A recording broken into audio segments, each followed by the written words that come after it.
नारायण नारायण नारायण। बोलिए लक्ष्मी नारायण भगवान की जय।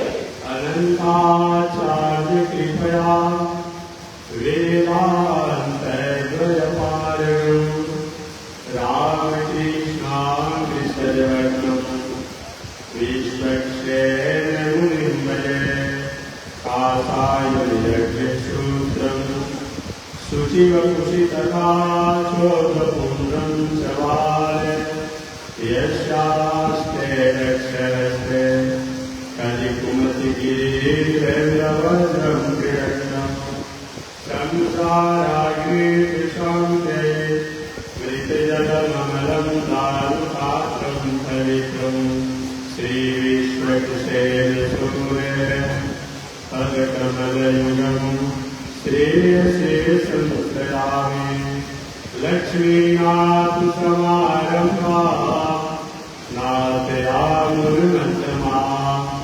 अस्मदाचार्य पर्यन्ता वन्दे गुरो परम्परा। नारायणाय विद्महे वासुदेवाय धीमहि तन्नो विष्णु प्रचोदयात्। महालक्ष्म्यै विष्णु पत्न्यै च धीमहि तन्नो लक्ष्मी प्रचोदयात् तन्नो लक्ष्मी प्रचोदयात्। परमाराध्य श्री लक्ष्मी नारायण भगवान नित्य वंदनीय पूज्य गुरुदेव श्री क्रीडनी स्वामी जी महाराज के चरणों में कोटि शरणम।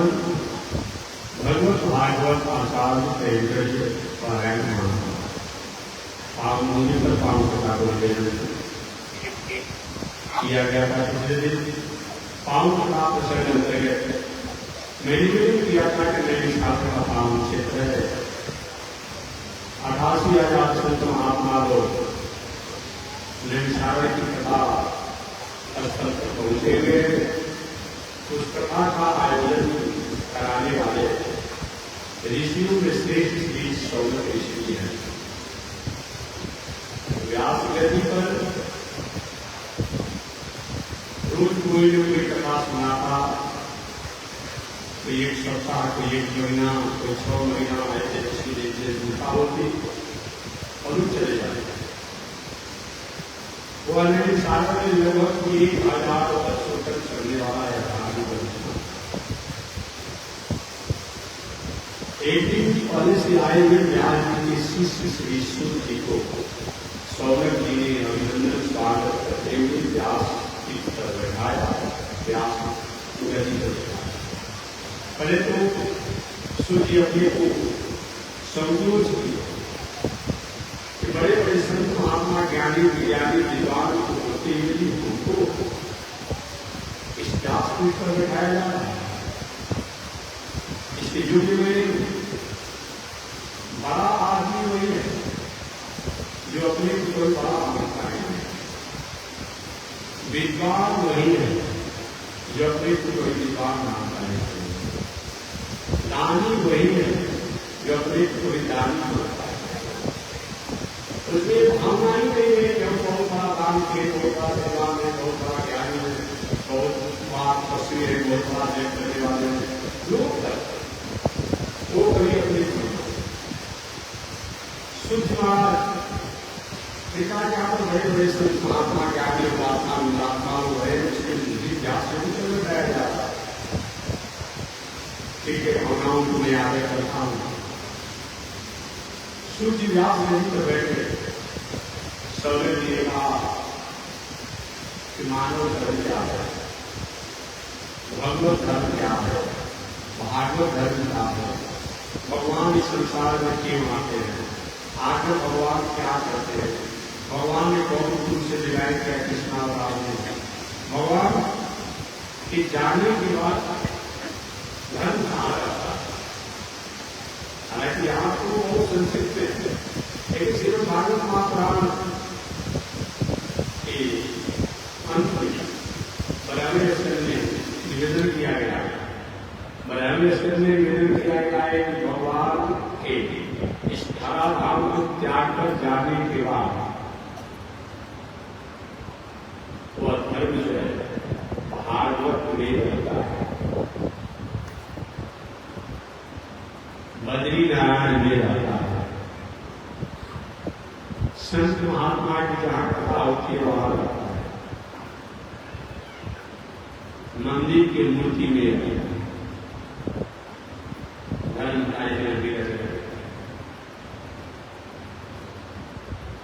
सौम्य किसी के सभी प्रश्नों का समाधान करते हुए सूची ने कहा,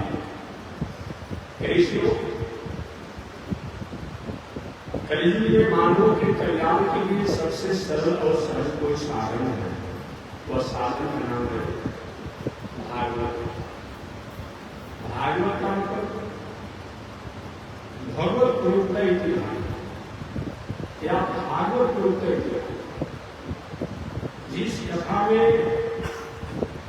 भगवान को कथन किया गया, भगवान के बारे में बताया गया, या भगवान के भक्तों के बारे में बताया गया, या भगवान और भगवान के भक्तों में जो बीच में बाधा पहुंचाने वाला जो हो उसकी भी कहीं कहीं चर्चा की गई हो, चाहे उसके उपद्रव को, चाहे उसके मारने की कथा को, भगवान द्वारा इसकी स्थापना या एक कथा को सुनने से आत्मा परमात्मा का ही है, आत्मा परमात्मा का ही होना चाहिए, ऐसा प्रबोध होता हो तो, या जिससे ब्रह्म जीव और माया इन तीनों का ज्ञान प्राप्त हो उसको भागवत कहते हैं। श्री सूर्य का ईश्वर में आप लोगों को वही कथा सुनाऊंगा जो एक समय में भगवान श्री नारायण ने अपनी आराध्य शक्ति लक्ष्मी जी को सुनाई थी। मैं आप लोगों को वही कथा सुनाऊंगा जो इस कथा को एक समय भूत भावन शंकर जी ने अपनी पत्नी पार्वती जी को कथा सुनाई। थोड़ी सी कौतूहल हुआ लोगों को, महाराज भूत भावन शंकर जी तो कैलाश चौपट में जाते हैं, उसमें भी योग साधना में रहते हैं, कभी कभी योग साधना से थोड़ी सी उत्साह होते हैं, सब महात्माओं को योग साधना और स्वरूप की पहचान रखते हैं। और भागवत कहने का समय समय को किसे मिल गया, सूर्य का ईश्वर कभी कभी परिस्थितियां होती हैं, इन परिस्थितियों के कारण व्यक्ति किसी का दास नहीं होता है, न व्यक्ति धन का दास होता है, न व्यक्ति पद का दास होता है, व्यक्ति तो परिस्थिति का दास होता है। कभी आपने जातक कथा को पढ़ा होगा, सुना होगा। जातक कथा में कभी कभी आपने सुना होगा कि कहीं वृक्ष पर या बहुत बार बाढ़ आ गया हो, कोई किरण या लकड़ी बहते जा रहा हो, लकड़ी के एक छोर पर कोई सर्प है तो दूसरे छोर पर कोई मूछ नहीं हो, लेकिन दोनों छूट जाते हैं, दोनों हिंसा पर आए बने हुए, जबकि अगर सर्प देख ले मूछ को कोई छोड़ेगा नहीं छोड़ेगा। ये परिस्थितियां होती है, अच्छे लोग भी बुरे लोग भी जेल में रहते हैं, बुरे लोग जो अपनी बुराई के काम आते हैं, ये अच्छे लोग अपनी अच्छाई की नैतिकता पर रहकर खेत खलिहान मकान मकान मकान की रक्षा करना चाहे, उसको भी अपराधियों द्वारा सामाजिक तत्वों द्वारा उनकी संस्कृति को छीना था, हटना था, लुटना था और उसको थोड़ा सा रस गए दूसरी रहते, लेकिन दोनों उसमें तो एक साथ रहते हैं। परिस्थितियां ही कर रहे, ऐसे किसी अपराधी को पर भय हो जाता है कि जेल के साथ रहता है, परिस्थिति का व्यक्ति दास होता है, बाकी व्यक्ति किसी वस्तु व्यवस्था का दास नहीं होता, परिस्थिति का दास होता है। परिस्थितियां ऐसी वजह से दिखाते हैं कि शंकर जी को भागवत कथा सुनानी पड़ी अपनी पत्नी को। यह घटना कब हुआ? तो पूरी कथा हमारे सूर्य जी महाराज सुनाते एक कौशिक संख्या में कथा, श्रीमद् भागवत महापुराण में कथा नहीं है, एक कौशिक संख्या में कथा है। कौशिक संख्या में कथा आती है कि कहीं भी हो, गांव में, समाज में, परिवार में, एक काना कुर्सी करने वाले, फिरहासी करने वाले, इधर की बात उधर करने वाले द्वारा कभी कभी अच्छा भी बात हो जाता है और कभी कभी बुरा भी काम हो जाता है। इसको हम लोग अपनी भाषा में क्रिया विभाग करते हैं कि होना चाहिए। हमारे देश में भी हमारे सरकार को हमारे राष्ट्र की रक्षा करने के लिए वो एजेंसियां होती है, उसके काम होता है अपने देश की हित की बात कैसे हो, उसमें वो काम करते हैं। तो नारद महाराज केवल पत्रकार ही नहीं है, केवल संपादक ही नहीं है, बल्कि क्रिया विभाग में भगवान के काम करते रहते हैं। नारद जी एक बार भगवान के मन में भावना हुआ कि दुनिया में अगर प्रेम की कहीं कोई पहचान है तो शंकर और पार्वती जी की प्रेम की पहचान है। ऐसा प्रेम और कहीं नहीं करेगा। जब से शंकर जी का विवाह हुआ, एक ही घर में बेटा को लेकर के, अपनी नंदी को लेकर के, पत्नी को लेकर के ससुर उसको विवाह कर कहीं विवाद नहीं होता। आप तो थोड़ा सा कहीं विवाह हुआ तो खाली में ऐसा ठीक ठाक दान दहेज दक्षिणा दिए हो तो आते ही आगे केवल गर्व हो जाता है। मेरे बाप ने विवाह किया ऐसे आदमी ऐसा हमारे घर में नौकर और बताइए, जब नौकर है इसलिए बोले विवाह हो गया के बाद का नाम क्यों करता नहीं। एक प्रेम पार्वती देव ने कहा शंकर जी से, अरे महाराज आप जैसे कितने फकीर लोग, महात्मा लोग, जो भी लोग मेरे बाबा के यहाँ पिता के यहाँ आते जाते हैं, मानते खाते चले जाते हैं, हिमाचल को स्नान करेंगे। एक ही पार्वती जी ने ऐसा नहीं कहा। पार्वती जी और शंकर जी में इतना प्रेम है, इतना प्रेम है। अभी आप मंदिर में गए होंगे, शंकर जी का देखते होंगे, थोड़ा सा कम हो गया है। पहले पुराने मंदिर में होता था कि खाट आना आता था, खाटी जिसमें पहले होता था, आपको सच नहीं कहीं के पुराने मंदिर में वो खाटी होता था, तो 3 पाव और उसमें पूरा बाधी रस्सी नहीं था पहले मंदिर में, और उन्हें रखा था इस सूचक के लिए कि इतना प्रेम है कि अभी तक खाटी भी अपना पूरा नहीं शुरू पूरा कर पाए। बहुत भाव संस्कृति उसी में सर्व रहता है, उसी में छुआ रहता है। पार्वती जी की सवारी और बाघ है, शंकर जी की सवारी कर रही है। बाघ कहीं बैल को देखेगा तो सोएगा नहीं सोएगा। गणेश जी की सवारी छुआ और शंकर जी की सवारी जो है, शंकर जी के गांव में सर्व के चुहा को देखेगा तो सोएगा। उनके बेटा कार्तिकेय जो है, कार्तिकेय की सवारी मोर है, कई मोर सर्व को दिखेगा तो सोएगा नहीं सोएगा। एक सब एक साथ मिलकर के जय माता दी, जय माता दी, जय माता दी होते रहता है। ऐसा ही होना चाहिए। समाज की समरसता है, समाज की श्रेष्ठता है, समाज का प्रेम है।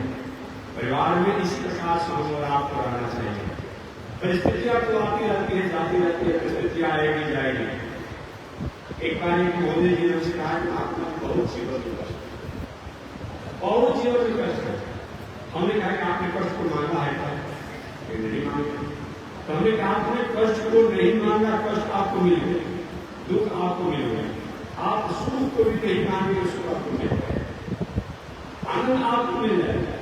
जैसे बिना दुख मांगे अगर दुख मिल जाता है, तो बिना मांगे सुख भी हमें मिल जाएगा।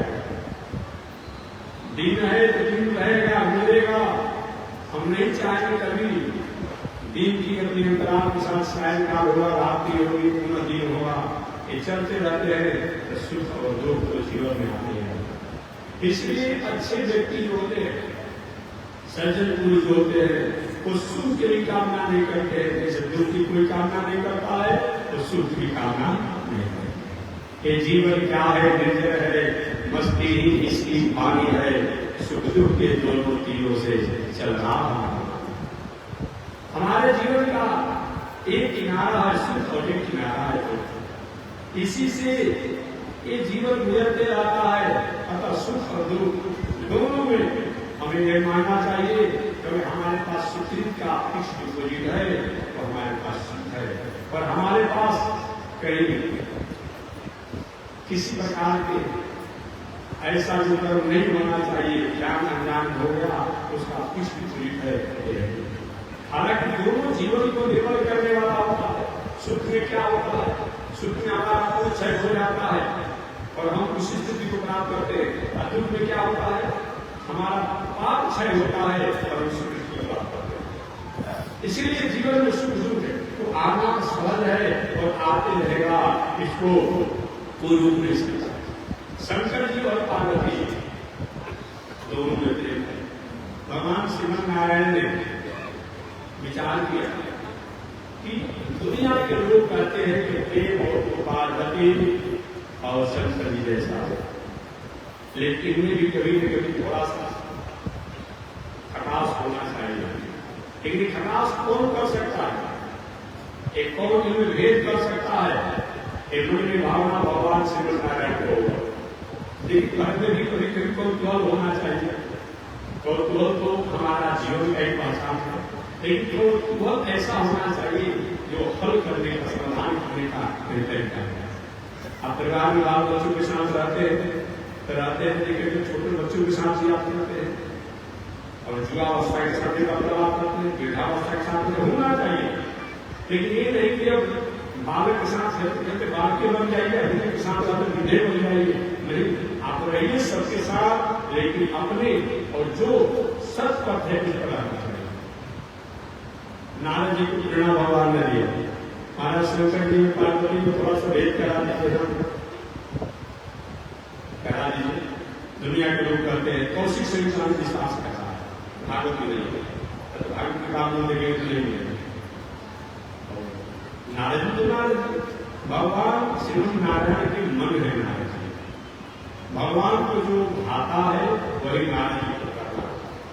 और नारद जी घूमते घूमते कैलाश में चले, और घूमते घूमते जब कैलाश में नारद जी गए तो देखे कि बहुत बाबू शंकर जी समाधि को तोड़े हुए मैंने समाधि से उत्तराम संत महात्मा ज्ञानी थे, वो उपदेश के लिए किस बार करें समाधि में ऐसा दर्शन किया, ऐसा दर्शन किया, ऐसा दर्शन किया, भगवान की स्वरूप का दर्शन किया।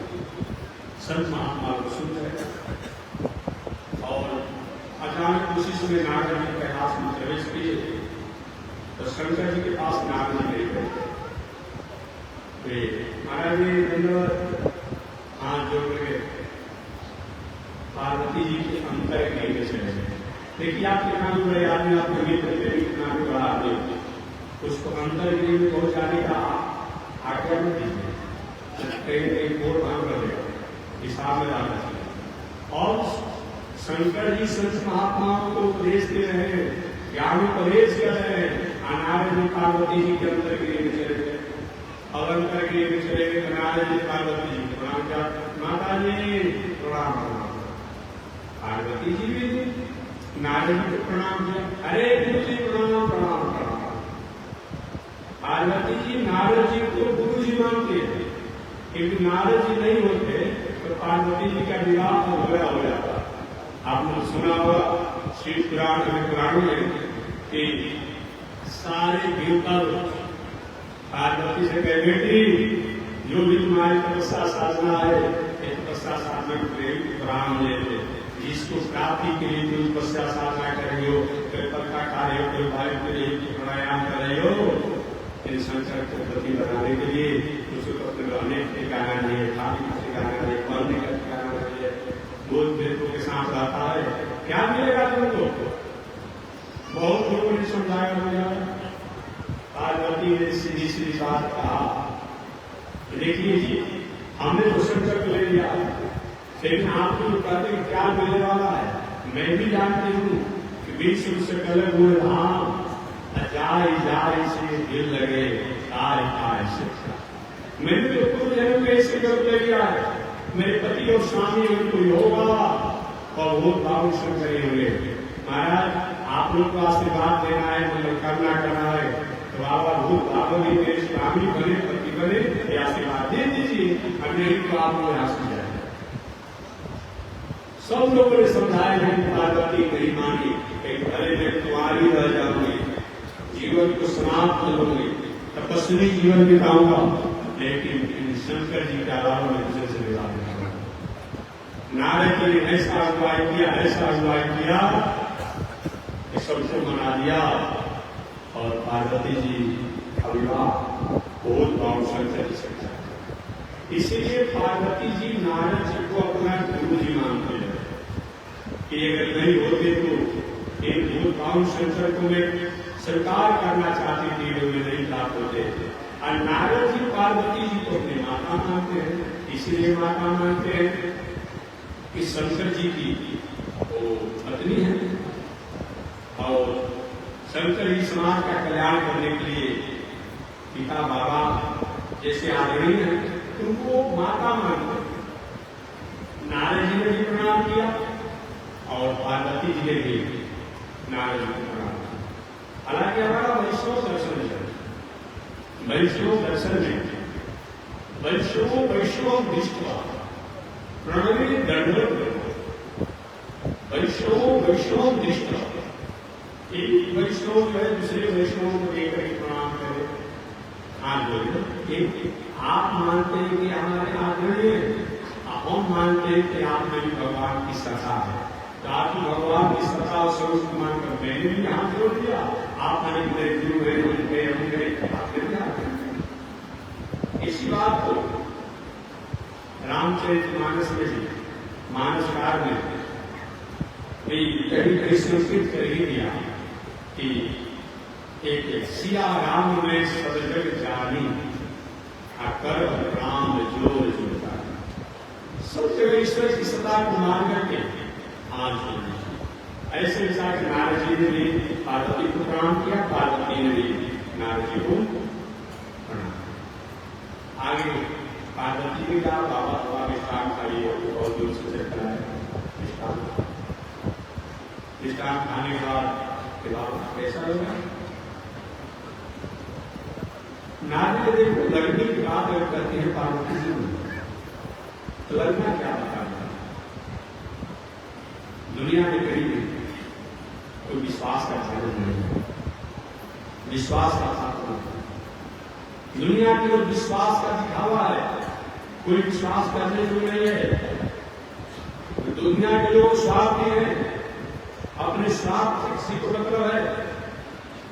बेटा को बाप से स्वार्थ है तो ठीक है, बाप को बेटा से स्वार्थ है तो ठीक है, गुरु को स्वामी से, स्वामी को गुरु से, प्रजा को राजा से, राजा को प्रजा से, रोगी को डॉक्टर से, डॉक्टर को रोगी से, ऐसा स्वार्थ कार्य है।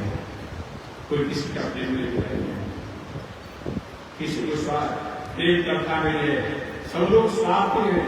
पार्वती के कहते कि हमारे कैलाश में और हमारे अंतर्गृह में आते हैं और आप ऐसे भेद की बात करते हैं। दुनिया में भले ही कोई किसी पर विश्वास नहीं करता हो, किसी पर प्रेम नहीं करता हो, प्रेम का दिखावा करता हो, लेकिन हमारे बाबा, हमारे भूत बाबा शंकर, हमारे स्वामी जो शंकर जी हैं, हमसे इतना प्रेम करते, इतना प्रेम करते, इतना प्रेम करते हैं, दुनिया में ऐसा नहीं हो सकता। नारद जी की माता जी आपको आप रहे जरूर कि आपके स्वामी जी आपसे प्रेम करते हैं, लेकिन आपको देखने से पता चलता है, आप लगाव परीक्षा करने से पता चलता है कि आपके स्वामी जी आपसे जैसा धोखा देते हैं और दुनिया में कोई धोखा होगा। अच्छा, ऐसा कोई उदाहरण है नारद जी आपके पास? पार्वती ने पूछा, उदाहरण है तभी तो मैं कह रहा हूं, कौन सा उदाहरण बताइए। नारद जी का माता प्रेम का क्या होता है? आज प्रेम किसे कहते हैं? आज के जमाने में कोई किसी के यहाँ गया, एक पैसा किया, अब वो व्यक्ति उसके पास जाता है, उनको बिस्कुट नहीं खिलाए थे, इनको भी चाय खिलाए, एक प्रेम होता है। अरे उसकी साथ चाय खिला दिया जाए, नहीं उसके जैसे था और आपके पास क्षमता उसकी करिए। आज यही प्रेम चल रहा है। और वो व्यक्ति कहीं पर सादा पानी से आपको दे दिया, हम कुछ मीठा पानी ले जाएगा, और आप यहाँ गया तो सादा पानी दे देगा। यही प्रेम है। एक प्रेम की ओर मैं बात करूँ है, एक बार स्त्री पुरुष दोनों आपस में बहुत प्रेम के रुझान लेते। पत्नी कहती मैं आपसे प्रेम करता हूँ, और पति कहते मैं आपसे प्रेम करता हूँ। वार्तालाप होते होते प्रेम की व्याख्या करते करते, और पति ने क्या पत्नी को एक शब्द सुना,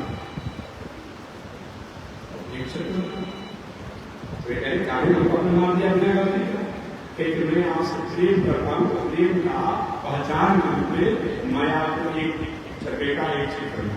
तो पत्नी ने पति को क्यों चली, अरे तुम हमको कहे पर कहीं कि आपसे दुनिया में प्रेम करते से क्यों सकता, और बड़ा एक प्रेम हो रहा है, यही कोई प्रेम है। आज ऐसा ही प्रेम हो रहा है, बात होते होते आपस में ऐसा छुट्टी हो जा रहा है कि एक महीना पे बोला 40 पति पत्नी में नहीं जाता कि हमारा कथा नहीं कोई लोग आता है कि महात्मा जी आप ऐसा जमीनी स्तर की बात करते हैं। एक तो आपने विवाह शादी किया है तो विचार जो है अनुभव किया नहीं, जब अनुभव करने के ये कहाँ से देखिए आप विश्वास नहीं पाओगे, कुछ तो आप लोग से सुनकर मुझे कुछ लोग पड़ता। ये कोई प्रेम होता है नहीं, ये कोई प्रेम का मतलब होता है नहीं। भागवत और रामायण के साथ प्रेम किया गया। प्रेम किसे करते हैं? प्रेम का मतलब जिससे हम प्रेम करते हैं उनकी प्रशंसा में, उनकी अनुकूलता में अपने को खुशी रहना, प्रसन्न रहना, इसका नाम है। यदि मुझे रोने से आपको हंसी आ रही हो तो मैं बार बार रो रो करके आपको हंसाने का काम करूंगा, इसी का नाम है। दो एक उदाहरण श्री वाल्मीकि रामायण का सबसे पहले मैं देखा हूं आप में। वाल्मीकि रामायण में भगवान श्री राम माता पिता की भावना को आदर करते हुए सीता जी लक्ष्मण जी के साथ जंगल की यात्रा की, जंगल की यात्रा करते करते चित्रकूट गए। और चित्रकूट पे जब गए, भरत जी जब निहाल से लौट करके आए अयोध्या वासियों में, भरत जी कहते कि अगर राम नहीं तो अयोध्या का मतलब क्या होता है? अयोध्या का मतलब राम होता है, जहां राम नहीं तो अयोध्या कैसा? आप चलकर के बड़े माता पिता ने आज्ञा दिया लेकिन आप तो राजा हो गए हैं, आपको राजा बना दिया गया है, आप भले संसार न करें तो आप कम से कम सर्वे बोला गए। महाराज जी सभी अयोध्यावासियों के साथ से छूट गए। रात भर तकरार राम जी भरत जी का होते रहा। भरत जी ने पूछा भैया आप जंगल में आए थे? राम जी ने कहा सीधी सीधी बात है, माता ने वरदान मांगा, पिता ने वचन दिया था, उसको पिता ने पूरा किया और पूरा करने के लिए हमको आज्ञा दिया, मैं जंगल में आ गया। भरत जी ने कहा कि माता ने क्या वरदान मांगा था? माता ने क्या वरदान मांगा था? कैकेयी ने क्या वरदान मांगा था? कैकेयी के सबसे प्रथम वरदान क्या था? वरदान था कि भरत को राज तिलक, एक प्रथम वरदान था। दूसरा क्या था? राम जी को वनवास, वरदान यही है। भरत को राज तिलक और राम जी को वनवास। देखिए वरदान तो ऐसे मांगा गया, हुआ क्या? भारत जी को पहले जंगल विदा कर दिया गया, बाद में राम जी को पहले जंगल विदा कर दिया गया और भरत जी को बाद में राज तिलक की व्यवस्था की आग्रह। भरत जी ने कहा कि भैया पहले प्रथम वरदान पूरा होना चाहिए, पिता की आज्ञा अनुसार परिचय, मेरा राज तिलक होना चाहिए। मेरा राज तिलक हो जाएगा तो आप मिल गया। तो प्रथम वरदान पूरा ही नहीं हुआ तो दूसरा वरदान कैसे क्या कर दिया? एक बात नहीं कर मंथरा जो थी ना, भले उसके पास पूर्व का पीठ पर, लेकिन ज्ञान का पिता ही कर मंत्रा ने कैकेयी से कहा था कि सुनो, अगर तुम राम जी की वनवास की बात पहले मांगोगी वरदान में, राम जी की वनवास की वरदान पहले मांगोगी भरत जी के राज तिलक का प्रकार अधूरा रह जाएगा, क्योंकि राम जी की वनवास की बात सुनते ही हो सकता है दशरथ जी पहाड़ में खड़े हो मूर्छित होकर गिर। इसे ऐसा नहीं मानना, मानना क्या है, भरत को राज तिलक पहले मान लेना है और राम जी को वनवास बाद में मानना है। लेकिन जब दोनों वरदान दे देंगे दशरथ जी तो वरदान को सीरियल से पूरा नहीं करना है, दूसरा वरदान को पहले कर देना और पहले वरदान को बाद में। लेकिन मानना है इस तरीके से। ऐसा क्यों हुआ? इसलिए कि अगर एक बात सुनिए, बहुत बुद्धि की चढ़ान की संख्या कैकेट से कहा कि आप इस प्रकार से राम जी को वनवास पहले तुम भेज दो, वरदान जो होगा राम जी को वनवास भेज दे। वही भरत जी कहते हैं भैया आप आएंगे नहीं, पहले आप चलिए मेरा राज तिलक होगा। जब माता पिता की आज्ञा ही मानना है तो चलिए पहले मेरा राज तिलक होगा और राज तिलक के बाद तलाक करना होगा। अगर ऐसा होता तो क्या होगा? एक दिन ठीक है दशरथ जी महाराज पे जिंदा रह भी जाते, जिंदा रह भी जाते तो होता क्या? होता नहीं कि भरत जी महाराज को राजा बनाया जाता है। अब दूसरे प्रकार में राम जी को वनवास की बात आती है तो भरत जी कहते हे अयोध्यावासियों, हे प्रजा, हे मंत्रियों, हे संतरियों, हे सभासदों, आप लोगों ने माता के वरदान को पूरा करने के लिए पिता की आज्ञा से हमें राजा बनाया गया, लेकिन अपना राज अपने भैया राम जी को सौंप देते। अपना राज अपने राम जी को सौंप कर राजा है कुछ सोच से भी बना सकते हैं, यही होगा। इसीलिए रात भर तकरार राम जी और भरत जी का होते रहा। अंत में तो जब राम जी चुप करा गए, भरत अगर तुम अगली बात कहोगे तो याद करने के लिए ना, लेकिन सोच लेना, सोच लेना, अगर तुम कहोगे तो मैं समझ जाऊंगा, लेकिन सोच लेना। जब भरत जी को जिम्मेदारी दिया गया तो भरत जी ने विचार किया कि भैया राम जी को लेकर हम अयोध्या को चलेंगे, लेकिन अयोध्या में जाने के बाद इनको प्रशंसा नहीं होगी तो फिर अयोध्या जाकर क्या करेंगे? वही भरत जी ने अपनी बातों को वापस ले भैया याद रखिएगा, अगर आपको जंगल में रहने से प्रसन्नता है तो जंगल में नहीं, लेकिन 14 वर्ष के बाद एक दिन भी अगर अधिक होगा और आप अयोध्या में नहीं पहुंचेंगे तो भरत का मृतक शरीर ही आप देखेंगे, जिंदा शरीर नहीं। अगर भरत जी पहले तो राम जी को चलने का आग्रह किया, लेकिन देखिए कि राम जी अगर अयोध्या चल भी जाते हैं तभी तो प्रशंसा नहीं होगी। तो भरत जी ने कहा कि भैया अगर आपको जंगल में रहने से प्रशंसा है तो आप जंगल में ही रहिए, लेकिन 14 वर्ष के बाद इसी का नाम है जिससे हम प्रेम करते हैं, उनकी प्रशंसा में, उनकी अनुकूलता में अपने को प्रशंसा और अनुकूल रहना, इसका नाम प्रेम। चलिए भागवत की प्रेम की बात नहीं करें। भागवत हमारे अक्रूर जी महाराज कंस की आज्ञा से कृष्ण और भगवान इत्यादि को लेकर मथुरा में रहने के लिए आए थे। भगवान श्री कृष्ण अगले दिन रथ पर बैठ करके मथुरा की यात्रा किए। अक्रूर जी रथ पर बैठे हुए हैं।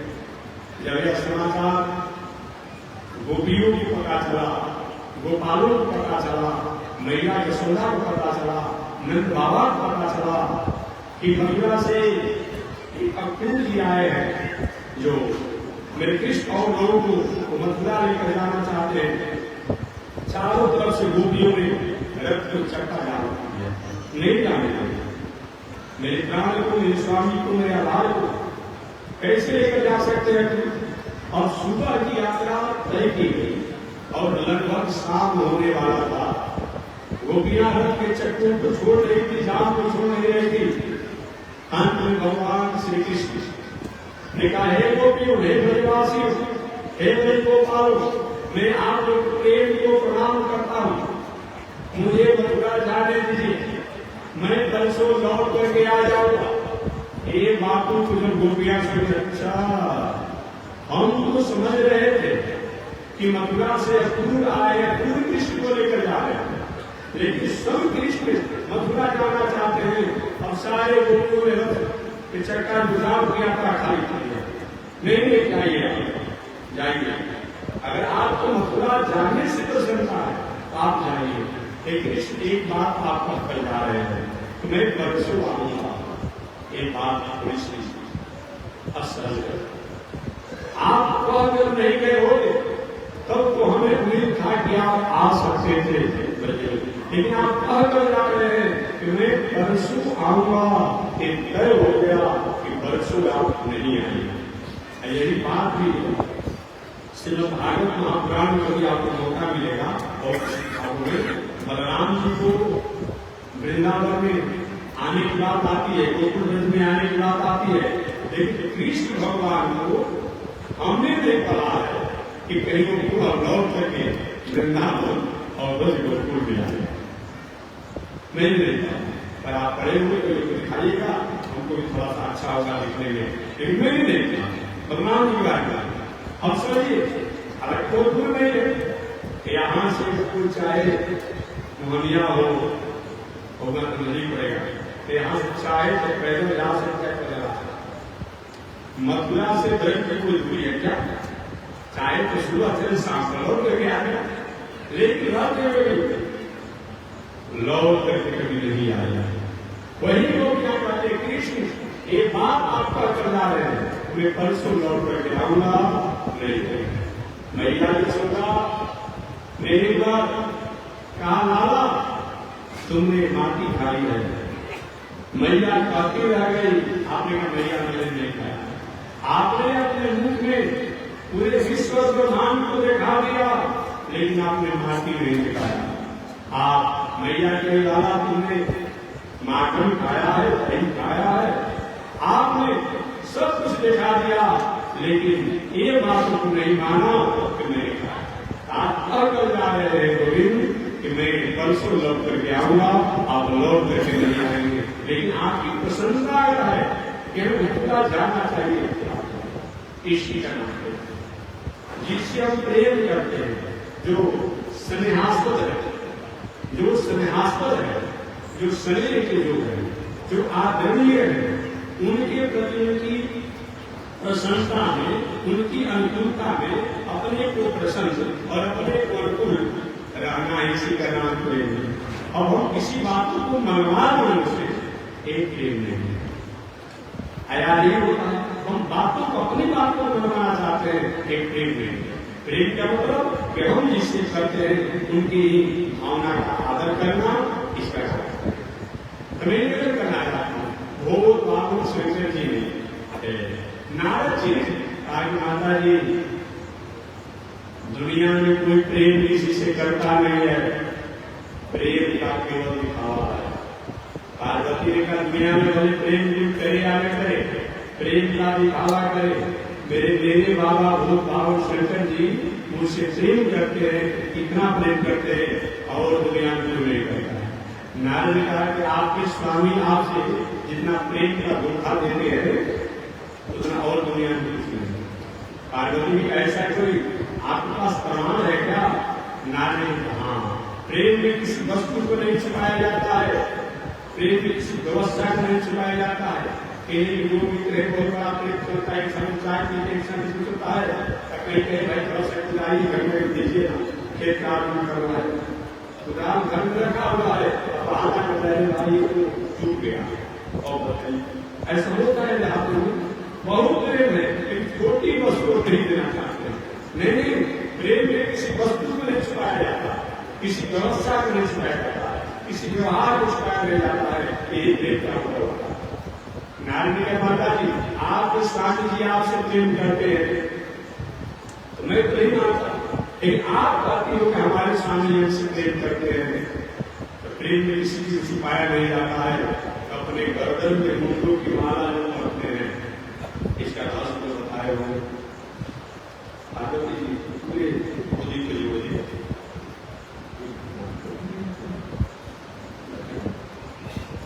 ऐसा बताए नहीं। ये मुंडों की माला जो पढ़ते हो, ये पहनते काहे पहनते, किसके पहनते, किसका कुछ देर बाद नारद जी महाराज सब कुछ तो बताए, लेकिन इस रहस्य को नहीं बताया। तो नारद जी का प्रेम रखा करते प्रेम की बात है। जो एक अपने गले में मुंडों की माला 810 से पहनते, अब उसका रहस्य नहीं बताए, तुम कहते हो प्रेम माता जी आप और आप स्वामी का प्रेम आप ही पता करें, हम यहाँ से नारद जी जिस घर में आग लगा देंगे भला घर बिना जले रहेगा, नारद जिस घर को तोड़ दे, अब एक करा दे, बैठ करा दे, बिना विरोध रहेगा वो ही नहीं सकते। और नारद जी अब जल्दी क्या देखो भाव से करिए समय संतन सनातन संस्मार ऐसे कोटि के संतों को आप ये जानते रहे थे। आज इस बार मैंने समाधि कि भगवान की शरीर का रक्षण किया, ऐसे से भगवान मुस्कुरा रहे थे, मुराला बाल था, सावला शरीर था, मोती के समान उनका दाग था, बटुआ के समान सुंदर गोला मुंह था, और भी के समान गोश था, सुगा के खोल के समान नाक था। ऐसे अनेक उनकी छवि का दर्शन दे रहे थे। नारद जी पार्वती जी के अंदर की छवि कर रहे थे।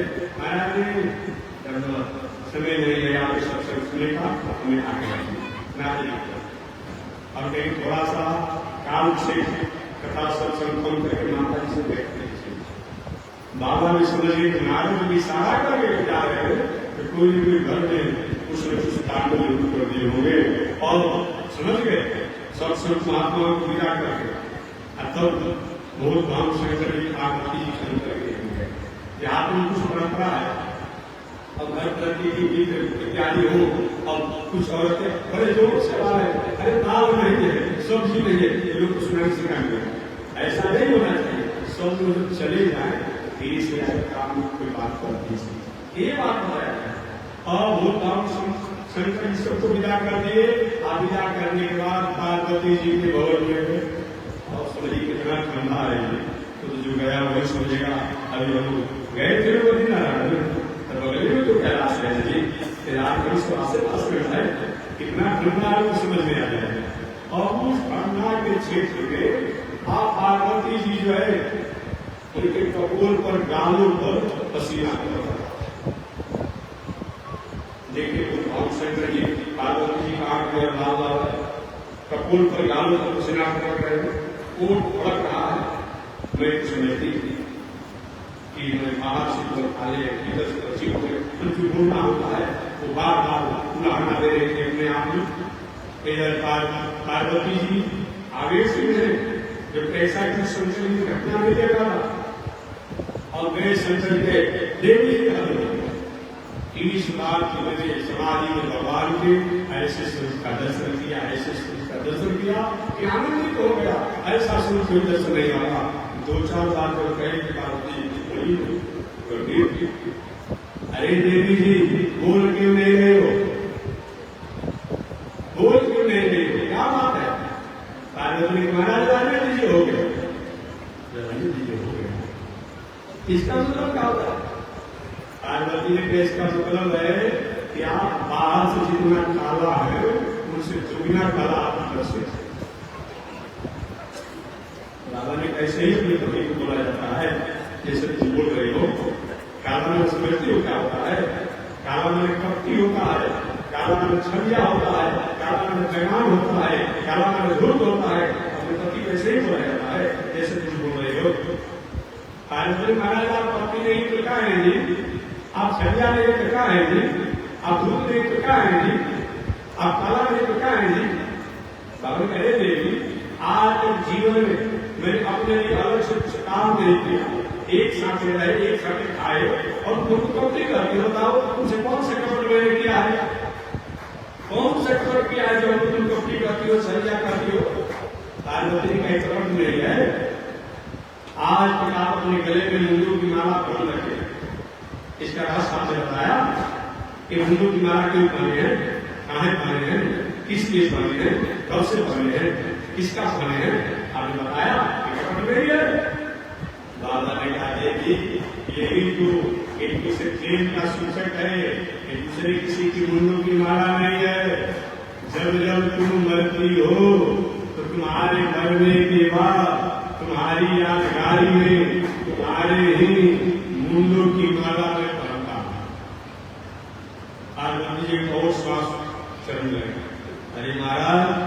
तो आप कपटी नहीं महाकपटी चले। अभी तुम्हें कपटी मारनी पड़ते आपने, लेकिन आप कपटी नहीं महाकपटी आप हैं। एक तो प्रमाण हो गया कि जितने नींद है उतने बार हमको मरना पड़ा, और आप अमरनाथ बन करके और बैठे हुए कहीं काम कर नहीं सकते थे, हमको अमर आप नहीं बना सकते थे। आप अमरनाथ बने हुए और हमको अमर नहीं कर सकते थे। बाबा ने कहा देवी जी मैं तुमको भी अमर करना चाहा, लेकिन तुम अमर नहीं हो पाई। महाराज ऐसे कैसे हुआ कि जब तुम सती अवतार में थे तो अमर करने के लिए, अमर कथा सुनाने के लिए, अमर कथा कोई भाग प्रभावित अमर कथा सुनाने के लिए, अमर करने के लिए तुमको मैंने कैलाश में भी अमर कथा सुनाया, लेकिन मैं कथा सुनाता तुम्हारा चित्त चंचल था। पुनः मैंने सोचा नारी स्वभाव है, मैं तुमको लेकर अगस्त ऋषि के आश्रम पर गया, और अगस्त ऋषि के आश्रम पर गया, वहां मैं सुन कथा उनसे सुन रहा था, और तुम बार बार माता खोल रहे थे, कहा माता फंसा दिए। ये सुन कथा सुनाने वाला कथा सुनने वाले को प्रणाम कर रहा है, कथा क्या सुनाएगा। हम अगस्त ऋषि से कथा सुन रहे थे, कथा अब तुम बार बार अपने माथा ढोकर हमेशा आगे मारा करिए, ऐसा किसी को कथा सुनाते रहते हैं, कथा सुनाने वाला देवी वहां में तुम अमर कथा नहीं सुनता। मैंने सोचा चलो नारी स्वभाव अगस्त ऋषि के आश्रम से लौट करके आ रहा था, वही अमर कथा मैंने तुमको सुनाना शुरू किया।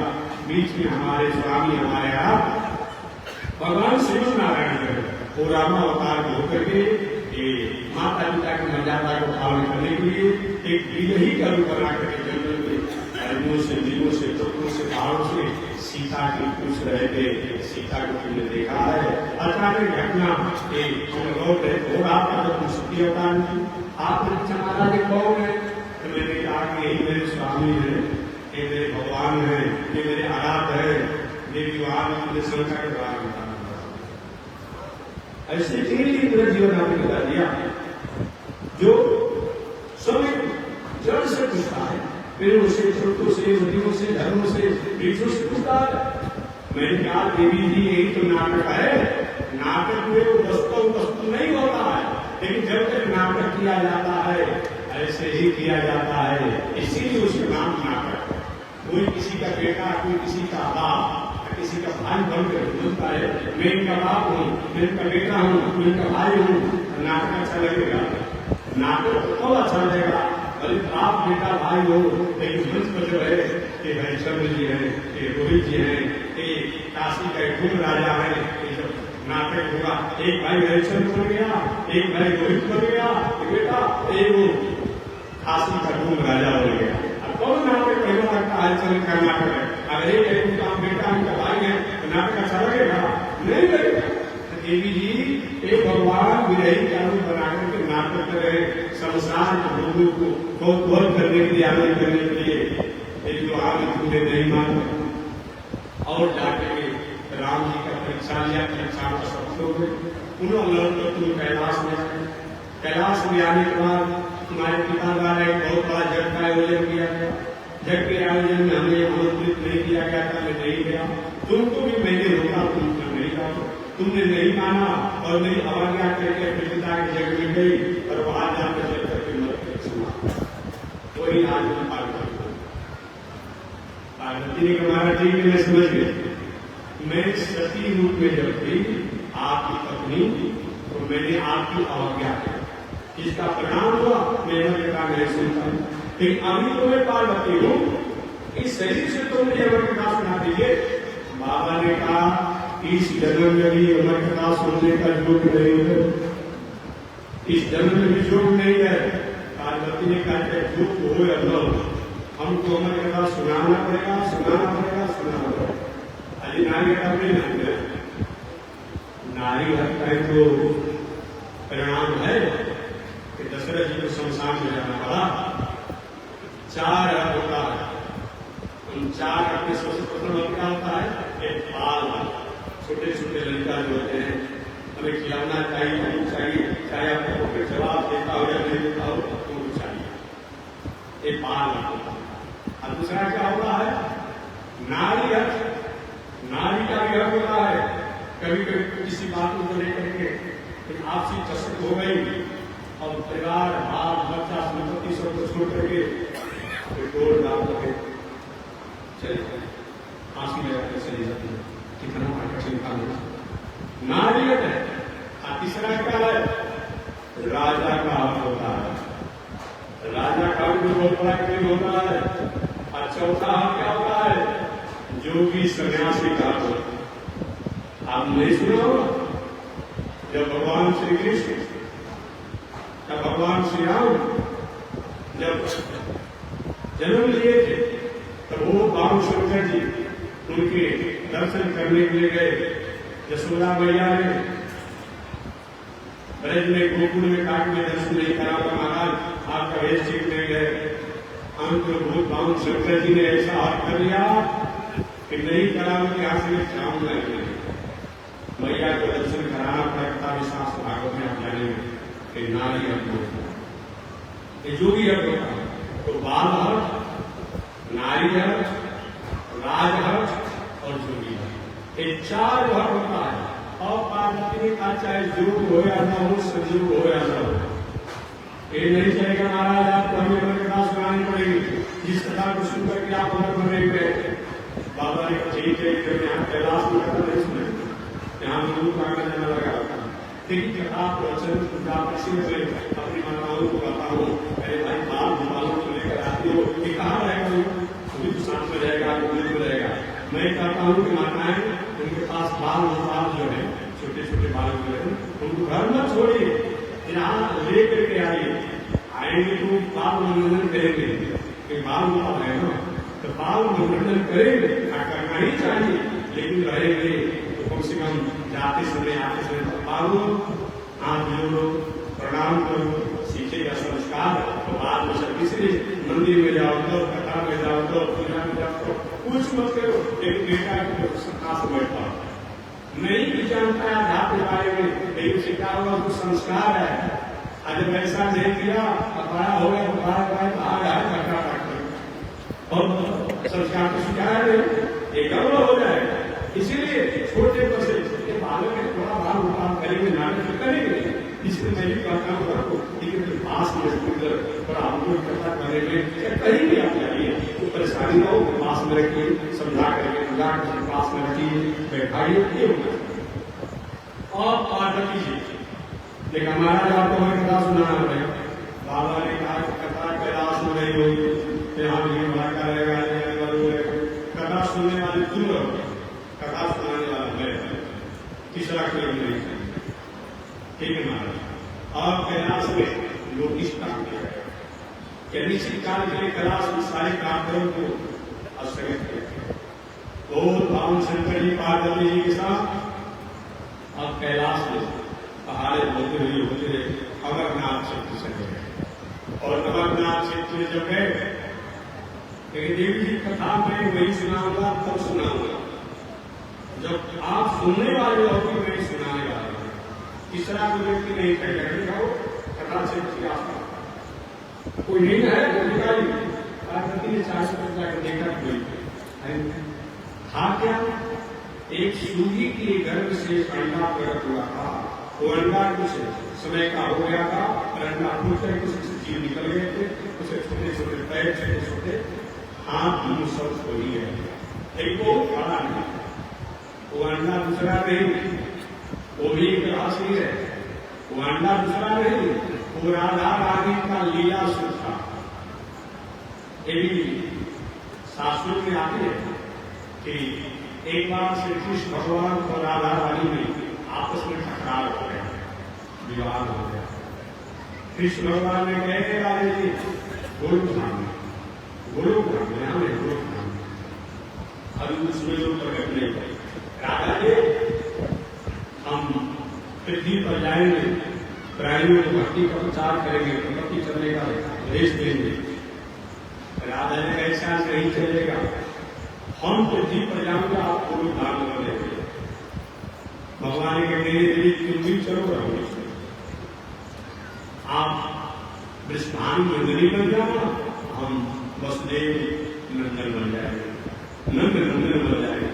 दोनों तरफ अंत में राधा रानी का एक लीला सुख था, जो लीला सुख पिंजड़े में राधा रानी सुख ऊपर रखेंगे। सूत्र ने कहा देवी जी आप तो समझौता कर रहे हो, हम कहाँ जाएंगे? राजा ने बेटा तुम दोनों काम में रहो, हम लोग पृथ्वी पर रहेंगे, तुम यहाँ पर योगदान करना। मैं भी चलूंगा। राजा ने कुंडी इस शरीर को परिवर्तन करके किसी सूची के गर्भ से जन्म दिया। वही राजा रानी का लीला स्वरूप गोलोक धाम का एक सूजी के गर्भ से अंडा के रूप में होकर के और अमरनाथ में फूटा पड़ा हुआ था। पार्वती ने देखा कोई नहीं। बाबा ने कहा देवी जी कथा तो मैं सुनाऊंगा, लेकिन कथा में सच रहेगा। मैं कथा सुनाऊंगा और आपको हुंकार भरना पड़ेगा। पार्वती ने तुम्हारा इसमें क्या बिगड़ा हुआ है? आप जितना बार कहें उतना बार में हुंकारी भर देना। बाबा ने नहीं कथा के पूर्ण विराम पर हुंकारी भरना। और कोई कथा कौड़ा हो कथा बोल जाएगी। जब पूर्ण विराम हो तो कथा में हुंकारी होना चाहिए, जयकारी होना चाहिए, ताली होना चाहिए, भजन होना चाहिए, कि कुछ न कुछ होना चाहिए। या तो ताली हो, या तो हुंकारी हो, या तो जयकारी हो, या तो कुछ न कुछ होना चाहिए। इसी तरह हमारे महाराज जी होते थे, प्रणाम देता हो, जब भागवत सभा इत्यादि करते थे और गान बजान काम का बहुत बड़ा प्रचलन नहीं था, ऐसे कीर्तन नहीं कर देते थे। लेकिन होना चाहिए कि कोई सुता हो, किसी का मन कहीं भागा हो, कीर्तन तो होगा तो अपने दिमाग में करके आ जाएगा। इसके लिए होना चाहिए, लेकिन वही प्रधान तक हो जाए। देखिए भोजन में चटनी, अचार, मिर्चा होना चाहिए, लेकिन ये नहीं कि पूरा चावल दाल में चावल में खाली और अचार चटनी होगा, भोजन को मेरा काम चलेगा, तो ये नहीं होना चाहिए। आज जो होता है गान बजान होना चाहिए। ऐसे भी कुछ मान भाव वाला चित्र लिखता है लोग, अरे भाई एक आलू लोही थी और उसने एक अंगूर के पेड़ के नीचे बैठी थी, कुछ देर प्रतीक्षा नहीं मिला, उसने कहा खाता अंगूर बहुत मतलब होता है। आपने गाने आना है, न बजाने आना है, न बोलने आना है। आप जो गायन करने वाले बजाने वाले उसका नहीं कलाकार करते उसका व्यू मेरे करेंगे। हम इसलिए नहीं करते तो हम गान बजान करते हो हमारा आधा कथा बुला दें। अब अपनी अपनी वो स्थिति होती, एक्सपीरियंस होता है। लेकिन मैं ये नहीं कहूँगा कि नहीं होना चाहिए, होना चाहिए। गान बजान करे, ताली हो, जयकारी हो, पुकारी हो, भजन कीर्तन हो, लेकिन बीच बीच में समय हो। वही प्रधान बात हो जाए, यही होगा एक वही प्रधान नहीं हो जाना चाहिए कि जो भजने गायन से होते हैं, लेकिन इसका महत्व है। तो मैंने निवेदन किया कि अब कि देवी जी को हुंकारी भरना पड़ेगा। पार्वती महाराज जी के पूर्ण विराम को हुंकारी भरो और बाबा राम शंकर की कथा शुरू कर दी। महापुरुष की कथा हुई। देखिए भागवत महापुराण में इसकी कथा है, इसमें शुरू हो प्रारंभ में और अंत दोनों में महात्मा, और किसी किसी में प्रारंभ में महात्मा होता, लेकिन भागवत महापुराण में जो भागवत महापुराण के अंत में महात्मा जो है वो भागवत का महात्मा है, और जो प्रारंभ का महात्मा है तो दूसरे पुराण का महात्मा। इसका मतलब महात्मा ने क्या होता है? महिमा।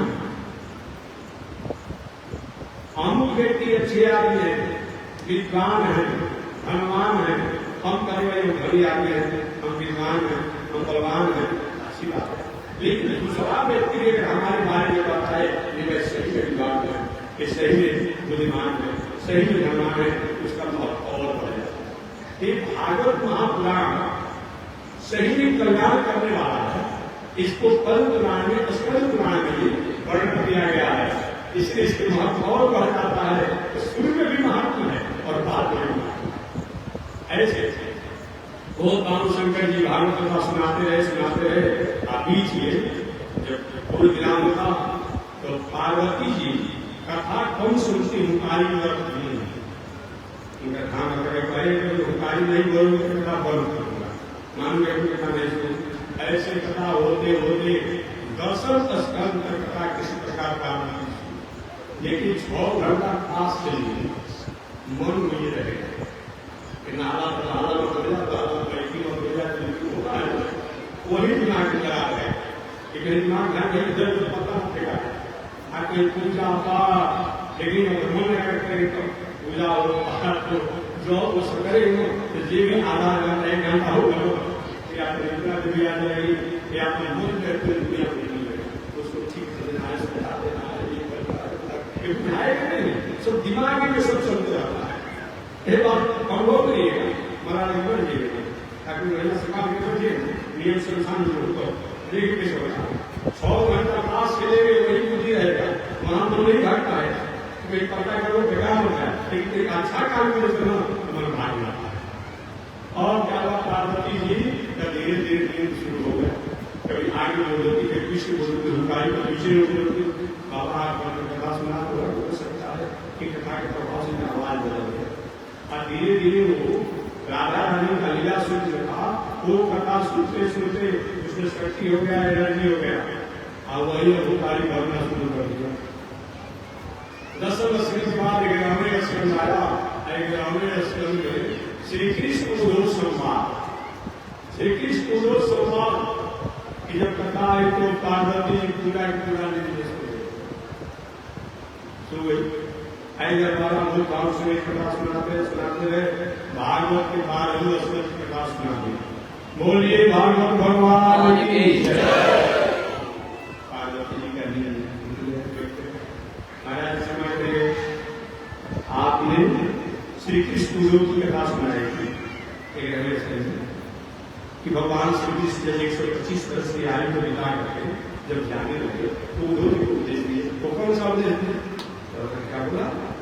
अरे पूरी भागवत मैंने सुना दिया अब तुम श्री कृष्ण उद्भव संवाद की बात करते हो, क्या तुमने पूरी कथा नहीं सुनी? क्या महाराज कथा नहीं सुनी? हमको नींद लग गई थी नहीं सुनी।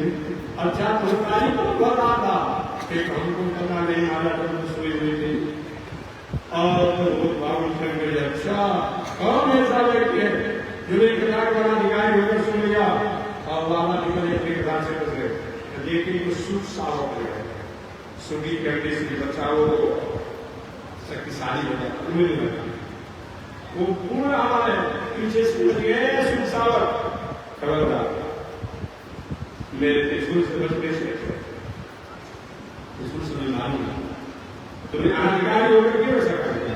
इस पर कुछ लोग आजकल नास्तिक लोग कुछ कमेंट करता बताओ ये सनातन धर्म की परंपरा है। अभी प्रकाश सुन गया उसको मारने की सिद्धि चाहिए कहीं के देवता है। अरे मारने से मतलब नहीं है। आज सोचिए एक तरह से सरकार जो है बेरोजगारों को रोजगार दे रही है, सरकार बेरोजगारों को रोजगारी वालों को रोजगार दे रही है। अरे कई नियम तो सरकार का जो मानक है उस मानक को पूरा करते हुए कई मंत्री प्रभावी होते हैं उनको पुरस्कार और तनख्वाह दी जाती है ताकि वो इधर उधर करके कहीं मन खुद खान करके आज के जमाने में जब ऐसा होता है ताकि निकल जाते हैं उनको जांच बैठा कर उनको दंड भी किया जाता है। वो भी भाई उसको भी तो रोजगार मिल गया। अरे भाई जो इधर उधर करके खुद काम करके लिए कहीं भी आ गया तो जांच करने की क्या जरूरत है? रोजगारी से दुर्बल हो नहीं इससे तरीका को अपनाया है इससे सुधर का क्या माना जाता है। सरकार जो करते उसका अच्छा बोलते हैं और धर्म होता है उसको विरोध करेंगे। इसीलिए अनधिकारी नहीं होना चाहिए उसको अधिकार होना चाहिए उसको लागू करना चाहिए। जानकर बहुत मांग से बन गए सुझाव बच नहीं सकते त्रिशूल लेकर सुख सागर बाबा त्रिशूल मेरा कुछ नहीं हुआ क्योंकि आप त्रिशूल के हम देती नहीं उसका भी डिग्री है ना कहाँ तो खराब हो सकता है। बाबा ने कहा त्रिशूल से बच नहीं जाओगे तो तीसरा नहीं तो तुम्हारे लिए रखे वो दिन जल जाओगे ताकि बाबा उस नेत्र के देने के लिए यही तो होता है।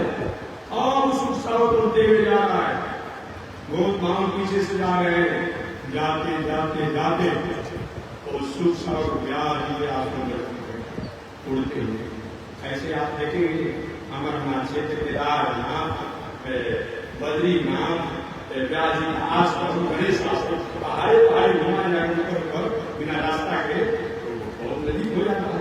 ऐसे घूमने बहुत लंबा हो जाता है और वो सुख सावक व्याजी के आश्रम में गया। व्याजी की पत्नी बहुत बाण शंकर जी को प्रार्थना कर रही थी हे प्रभु आप ही के समान एक मेरा बेटा होगा जो भगवान की भक्ति करने वाला होगा। यही प्रार्थना करे तो बैठे बैठे सो गए। व्याज उनके मुंह में मुंह खुल गया था। और वही सुख साहब क्या किया, छोटा रूप बना करके जाकर व्याज की पत्नी को पेट पूछा। पीछे से आए, पीछे से भूलभाम शंकर जी आए, व्याज जी हद हो गई, मैं तो समझता था कि आप इसी ऐसा से महात्मा है, लेकिन आज मैं समझ गया आप चोरों को पनाह देते हैं। महाराज जी ठीक ठाक है? हाँ व्याज जी मैं ठीक ठाक हूँ। ऐसा नहीं है कि आप लोग जब से 20 साल पिए तब से नशा का प्रभाव हो गया है। महाराज मेरी आश्रम तो चोरों को मैं पनाह देता हूँ। आपने आश्रय कहा हाँ चोरों को पनाह देते हैं, चोरों को छुपा कर रखते हैं। आपने महाराज कैसा चोर है, कैसा संपत्ति धनों में महाधन आपके पास कि पूरा को चुराएगा और आभूषणों में सांप बिच्छू में कुछ चुराएगा। गलती से रात्रि में कहीं सैया को सोने के सैया पर अगर सांप या किसी हो आगे भाग जाए, दिखाई दे पड़े, रात भर पर सुनाते हैं, नींद नहीं कहाँ चला गया, किधर चला गया, क्यों चला गया, तो आ जाएगा, रात भर नींद नहीं। तो धनों में महाधन में सांप बिच्छू साहब है, महाराज कौन सा धन की चोरी हो गई? शंकर जी ने कहा कि संसारिक संपत्ति नहीं है, मेरे मन कहा कि चोरी हुई है और चोर आप ही के आया है। कहा ठीक नहीं होगा। तो हमारे व्याज ने कहा बाबा अगर चोर है और हमारे यहाँ आ गया है तो आपको चोरी की संपत्ति सुरक्षित है, और कोई चोरी करने वाला चोर संपत्ति लेकर भाग रहा हो, अचानक मिला करके खाना खर्च के रूप में हुई है और पीछे से गया घर पे, महाराज बताइए आप प्रशासनिक आदमी है थाना घर से और आप ही क्या चोर आया है, थाना घर क्या कहेंगे, अब आपको संपत्ति रिकवरी हो जाएगी, चिंता करने की बात नहीं है। ब्याज ने कहा महाराज आपकी चोरी हुआ है अमरकथा की, और अमरकथा के चोर हमारे आया है, एक कथा दुरुपयोग नहीं होगा, आप लौट जाइए।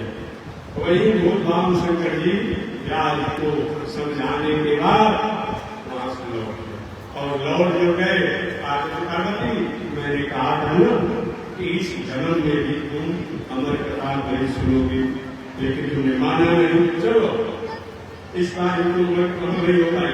और वही पार्वती जी को लेकर के भूलभाम शंकर जी कैलाश चले गए।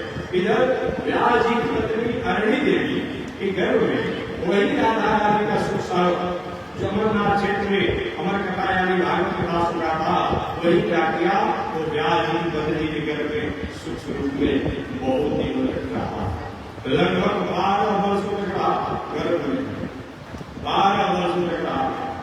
अरे उसमें लोग होता था, सतयुग में लोग 1 लाख वर्ष तक जीते थे, त्रेता युग में लोग 10,000 वर्ष तक जीते थे, द्वापर युग में लोग 1,000 वर्ष तक जीते थे, और कलयुग में लोगों की आयु 100 वर्ष बताई गई थी। अब नहीं रहेगी, अब नहीं रहेगी आने वाला जनरेशन में, बताई गई थी। हम लोग संज्ञा करते हैं ऐसे सरदर्शनम जीवे सरदर्शनम सब प्राप्त करते हैं, अब नहीं रहेगी आने वाला जनरेशन। सतयुग में लोग 21 हाथ लंबा होते थे, असमय कितना फिट हो गया। त्रेता युग में लोग 14 हाथ लंबा होते थे, द्वापर युग में लोग 7 हाथ लंबा होते थे, और कलयुग में लोग अपने अपने हाथ से जो जिसे जितना हाथ है 3.5 हाथ होते हैं, बस यही नाम देगा एक कलयुग। इस प्रकार सतयुग में लोग समाधि योग द्वारा अपने स्वरूप को पहचानते थे, त्रेता युग में लोग ज्ञान द्वारा, द्वापर युग में तीर्थ व्रत करके, और कलयुग में भगवान की कथा और नामों की चर्चा करके जब तक खिलाफ जाते हैं। ऐसे शास्त्र तो मेरे करना चाह रहा 12 वर्षों तक व्यास जी की पत्नी अरणी देवी के घर में वो सुख साथ बैठे रहे। एक दिन व्यास जी को मन हुआ कि छोटे पत्नी माता के घर में बालक रहेगा, ये बाहर आ जाता तो अच्छा होगा। और व्यास जी का है घर के बालक बाहर हो, बाहर माता को परेशान करोगे। घर से आ गया व्यास जी, मुझको बाहर नहीं आना, नहीं जो भी गर्भ में आता मुद्दा बाजिंदा बाहर आता तुम्हारा नहीं, मायापति जी को ही कहते हैं ना, जो माया के प्रभाव से करना चाहते रहते हैं। व्यास ने कहा कि मैं वचन देता हूँ कि तुम पर माया का प्रभाव नहीं होगा, बाहर आओ। घर से आवाज आया, आपने माया के प्रभाव में फंसे कि नहीं फंसे? व्यास की माया के प्रभाव में बुढ़ापा आया कर तब आपके भरोसे में नहीं है। अरे नारद जी आगे गए, एक बात मैं वचन देता हूँ, आओ तुम्हारे को माया का प्रभाव नहीं होगा भगवान की। वही बात को पालक ने दोहरा दिया, बताया कि आप कहीं माया में फंसे कि नहीं फंसे। नारद ने कहा मुझे इतना फंसे कि हम जब से व्यास करते हैं अपने में दूर हो जाते हैं।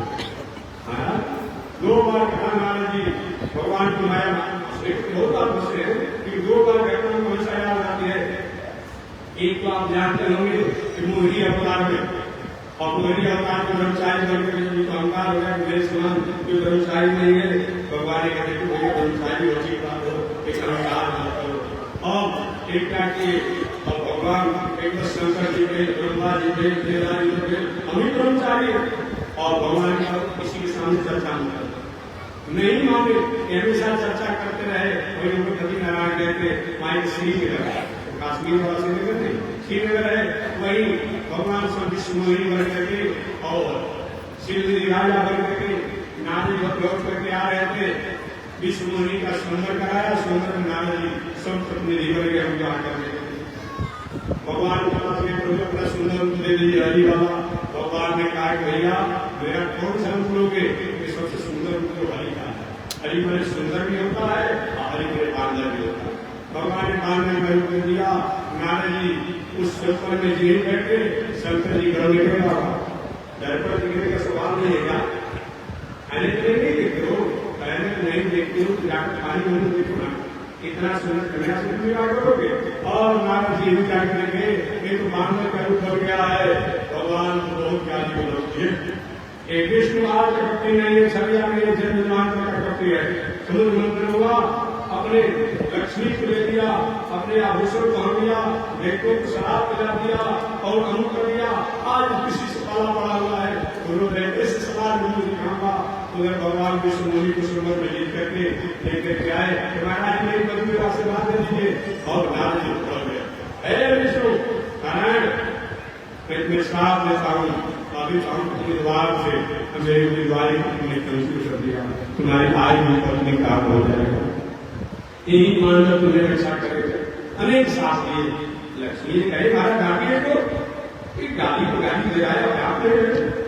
भगवान ने कहा देवी जी, इन नारद के द्वारा मैंने बहुत स्तुति सुना है, इनकी आप ज्ञानी जो स्तुति जैसा ही लग रही है, इसमें मैं कुछ नहीं बोलूंगा। भगवान ने जो ही माया हटाया और अरे यही क्या नहीं किया, भगवान को मैंने गाली दिया साथ, अरे मेरा वचन सत्य नहीं होना चाहिए। भगवान के कारण वचन को सत्य करने के लिए हमें अवतार लेना पड़ेगा, वही राम अवतार।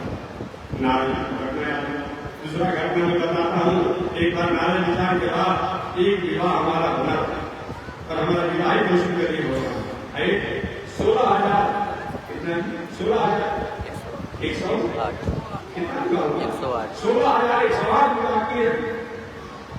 चलिए कहीं किसी के साथ व्यवहार में ठीक नहीं करते होंगे तो मैं लोक अदालत में जाऊंगा, जनता दरबार में जाऊंगा। और क्या कि नारद जी द्वारिका में गए, कभी जी के हनुमान जी के किसी के घर में जाते, सब जगह भगवान को 16,108 भक्तों ने भगवान की सत्ता को देखा। भगवान का नाम में परीक्षा में नहीं दिया है, परीक्षा देंगे। एक और भवन का अपने माया का निर्माण किए और उसमें सब भगवान घूंघट का सारी पहन करके बैठ गए अकेले। नारी कहते इस रूप में तो भगवान नहीं स्त्री है। देवी तुम्हारा क्या पहचान है, क्या बच्चे है कि महाराज मैं कृष्ण की पत्नी हूँ। केवल रही हो कि जब से विवाह किए हैं आप मेरे भवन में कभी आए ही नहीं है। क्या चाहती हो? महाराज मैं चाहती हूँ जो हमारा समाचार पूछेगा उसी समय की बात करूंगा। नारी में चलो अच्छा होगा, उस समय हमारी पत्नी को बना लिए, मैं इनकी पत्नी को बना दूंगा, दिखा दूंगा, देखिए ऐसा बदलाव पूरा होगा। अच्छा तुम्हारा क्या शर्त है? शर्त यही है कि भवन में अपने पीठ पर बैठा करके जब साफ चक्कर लगा देगा उसी के साथ में विवाह करो। उस भगवान से की सारी पहन करके उस भवन और कहती नारी की कोई खास बात नहीं है, और नारी भवन में प्रवेश किए और आंख मूंद करके पकड़िया जिसको आप कहते हैं वैसे हो गए। अब भगवान सब स्त्री जो बोले थे नारद जी को कुछ पर रखे, 1 चक्कर 2 चक्कर 3 चक्कर और 7 चक्कर जब पूरा हुआ तो नारद जी के अरे देखिए अभी 7 चक्कर पूरा हुआ कि नहीं हुआ। भगवान खड़ा होकर तो साड़ी फेंक दी। महाराज 7 चक्कर तो पूरा हो गया लेकिन बाबा आपका चक्कर अभी पूरा नहीं हुआ। और नारद महाराज मेरा बेइज्जत कर गए, हमेशा मेरा बेइज्जत करते हैं, मेरा पीछा नहीं छोड़िएगा। भगवान ने कहा नारद जब तुम मेरा पीछा नहीं छोड़ रहे हो तो हम तुम्हारा पीछा कैसे छोड़ेंगे। हम चाहे कितना भी विवाह कर तुम बोलो तो सर्व महात्मा ज्ञान होकर के मेरा परीक्षा देते हो, पीछा करते रहते हो तो तुम ऐसा क्यों करते हो। नारद ने हाथ जोड़ा, वही बात को नारद जी को याद आया। जब गर्भ के बालक ने कहा महाराज आपके नहीं भगवान की माया में फंसे कि नहीं फंसे, नारद जी को जरूर घटना याद आया।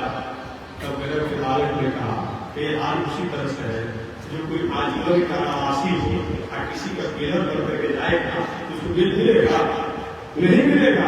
तुम्हारा सब आप माया में फंसे हुए, हम माया से मुक्त करना चाहते हैं नहीं माया बदली आएंगे वो कहेंगे तब मैं बाहर आऊंगा।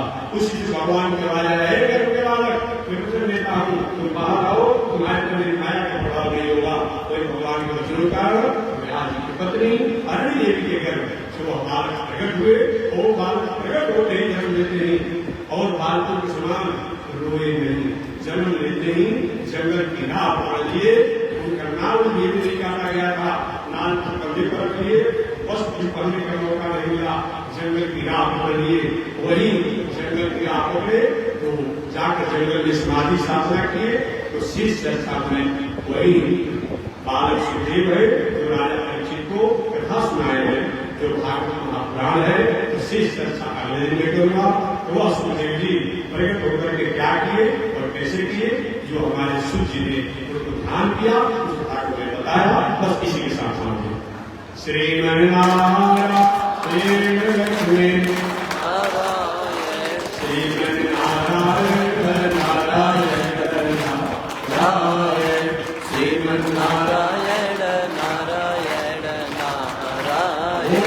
श्री नारायण भगवान की जय।